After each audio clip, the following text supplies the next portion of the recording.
आप देख रहे हैं एबीपी न्यूज और हमारे साथ हैं सूचना प्रसारण मंत्री मनीष तिवारी जी साक्षात।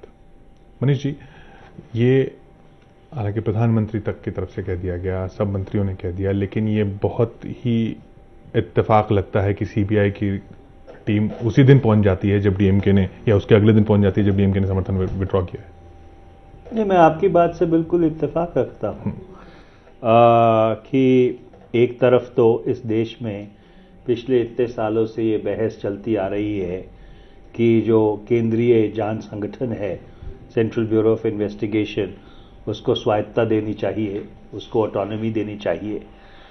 पर जब कोई राजनीतिक घटनाक्रम मुल्क में घट रहा हो और उसके बीच में इस तरह की कोई कार्रवाई हो जाए, तो अगर लोग एक और एक को 11 बना के देखें तो इसमें मैं लोगों का दोष नहीं मानता। माननीय प्रधानमंत्री जी ने, वित्त मंत्री ने, खुद जो इस विभाग को देखते हैं नारायणसामी जी, और सीबीआई ने इसके ऊपर स्पष्टीकरण दिया है कि कोई ऐसी मंशा नहीं थी कि किसी व्यक्ति विशेष को या किसी राजनीतिक दल को निशाना बनाया जाए। और पर इस सब के बावजूद मैं ज़रूर इस बात को कहूँगा कि जो भी हुआ वो अत्यंत दुखद है। अब मनीष जी, ये जो पूरा जिसको संकट के तौर पर देखा जा रहा है सरकार के लिए कोई संकट नहीं है, क्योंकि किसी ने चैलेंज नहीं की है सरकार की मेजॉरिटी, लेकिन खुद राहुल गांधी कह रहे हैं कि चुनाव के लिए हमें तैयार रहना है। तो क्या सरकार तमिलनाडु में अकेले जाने के लिए तैयार है कांग्रेस पार्टी? देखिए, पहली बात तो मैं ये स्पष्ट कर देना चाहता हूँ, वैसे ये बात कहने का मुझे अख्तियार नहीं है, पर क्योंकि आज दोपहर ही श्री राहुल गांधी जी के पंजाब के सांसदों के साथ बैठक हुई थी और उसमें जब ये सवाल उठाया गया तो उन्होंने साफ तौर पर यह बात कही कि मैंने कभी ये बात नहीं कही थी कि कांग्रेस के सांसदों को चुनाव के लिए तैयार रहना चाहिए। तो एक तो ये अपनी तरफ से स्वयंभू बगैर किसी ऑथराइजेशन के, पर क्योंकि ये मामला सार्वजनिक है, इसके ऊपर मैं प्रतिक्रिया देना उचित समझता हूं। और दूसरा, जहां तक चुनाव की बात रही, अभी चुनाव में 1 साल पड़ा है और समीकरण किस तरह के बनेंगे, किस तरह से उनको क्रियान्वित किया जाएगा, ये आने वाले जो महीने और दिन हैं वो बताएंगे। पर मैं एक बात जरूर कहना चाहता हूं, और ये बहुत अदब और सत्कार के साथ कह रहा हूं, कि संसद के भीतर या संसद के बाहर किसी राजनीतिक दल ने सरकार की स्थिरता के ऊपर प्रश्न चिन्ह नहीं उठाया है। अगर प्रश्न चिन्ह उठा है, मैं नहीं कहता गलत है या सही है, वो मीडिया की तरफ से उठा है। तो इसलिए सरकार स्थायी है, सरकार स्टेबल है, और जो एक प्रशासनिक कामकाज है या देश को चलाने का कामकाज है वो सरकार करती रहेगी। आरक्षण में, ये प्रमोशन में आरक्षण का जो कानून आएगा उसमें फिर सरकार कैसे फैसला लेगी, क्योंकि बीएसपी एसपी दोनों के समर्थन की जरूरत है?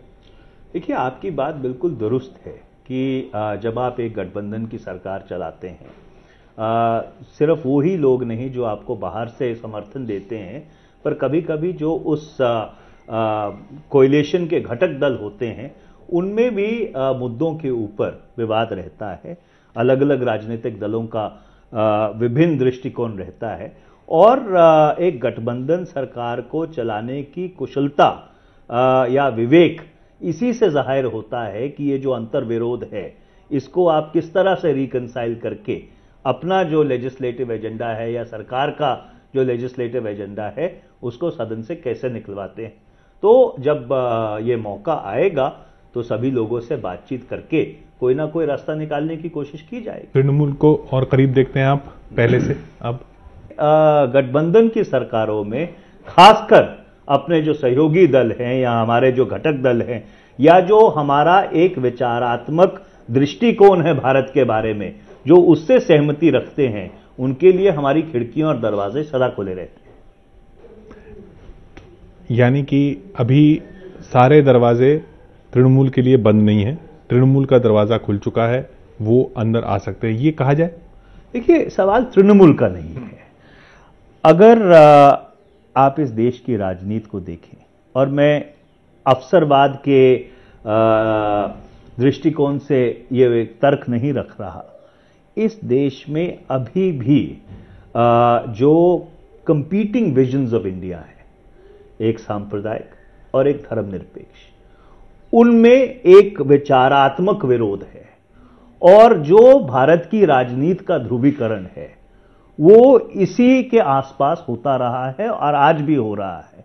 तो इसलिए जो भी दल धर्मनिरपेक्षता में विश्वास रखते हैं और जो हमारे संविधान के निर्माता थे, उनकी जो एक कंसेप्शन थी भारत के बारे में, उससे